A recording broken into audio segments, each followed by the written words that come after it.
వాళ్ళ రాష్ట్రంలోనేమో ఇక్కడ కాంగ్రెస్ ప్రభుత్వం మేము చేసిన పనులన్నింటినీ కూడా తిరగదోడి కొత్త జిల్లాలు రద్దు చేయాలని, అదేవిధంగా కేసీఆర్ ఆనవాళ్లు లేకుండా చేయాలని ఒక చిల్లర ప్రయత్నం ఏదైతే చేస్తున్నదో ఇది కూడా రాష్ట్ర ప్రజల్లో ఒక విముఖతను, ఒక రకమైన మరి ప్రభుత్వం పట్ల వ్యతిరేకతను పెంచిందని చెప్పి కూడా మేము అనుకుంటా ఉన్నాం.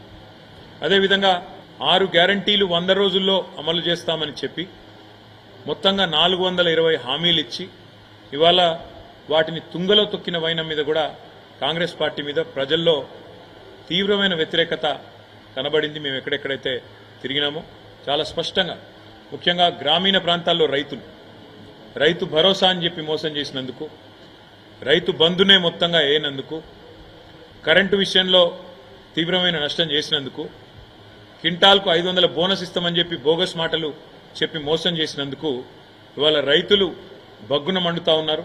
తప్పకుండా ఆ వ్యతిరేకత అనేది ఓట్ల రూపంలో కనబడుతుంది గ్రామీణ ప్రాంతాల్లో అని చెప్పి మేము అనుకుంటా ఉన్నాం.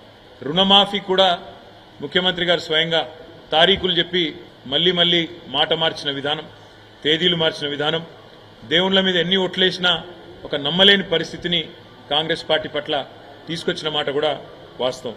రైతాంగం అంతా ఒకటే అనుకున్నారు, కేసీఆర్ ఉన్నప్పుడే బాగుండే, అందుకే ఈ ఎన్నికల్లో కర్రుగాల్చి వాత పెట్టాలనుకున్నారు, పెడతారని చెప్పి కూడా నేను బలంగా నమ్ముతా ఉన్నాను.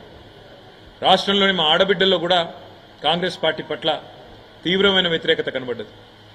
మహిళలకి 100 రోజుల్లోనే 18 ఏళ్లు నిండిన 1,67,00,000 మంది ఆడబిడ్డలకు నేను నెలకు 2,500 రూపాయలు 100 రోజుల్లోనే ఇస్తానని చెప్పి ఏదైతే మాట ఇచ్చారో ఆ హామీ నెరవేర్చకపోవడం, అది మాత్రమే కాకుండా తులం బంగారం అని, స్కూటీలని, పెద్ద మనుషులకు కూడా 4,000 పెన్షన్లని, అదేవిధంగా చివరికి మాటలన్నీ పెద్ద మాటలు చెప్పి మంచినీళ్లకి మళ్ళీ ఒక్కసారి రోడ్డున పడాల్సిన దుస్థితి, పిందెలు పట్టుకుని రోడ్డుకెక్కే పరిస్థితి ఏదైతే ఈ ప్రభుత్వం తెచ్చిందో దానివల్ల మహిళలు ముఖ్యంగా వారు కూడా తీవ్రమైన ఆగ్రహంతో ఈ ప్రభుత్వాన్ని క్షమించే పరిస్థితిలో లేరు. అదేవిధంగా ఈరోజు ఈ రాష్ట్రంలోని అన్ని వర్గాలు, వీళ్ళు వాళ్ళని కాదు, పెద్ద మనుషులు మాకు 4,000 రూపాయల పెన్షన్ ఇస్తారనుకున్నాం, కానీ మా జనవరి నెల 2,000 పెన్షనే ఎగ్గొట్టిండు రేవంత్ రెడ్డి అనే మాట వారి మనసులో కూడా బాగా బలంగా నాటుకొని పోయింది. అట్లా ఏ ఒక్క వర్గం కూడా ఇవాళ కాంగ్రెస్కు కొత్తగా తోడైంది లేదు.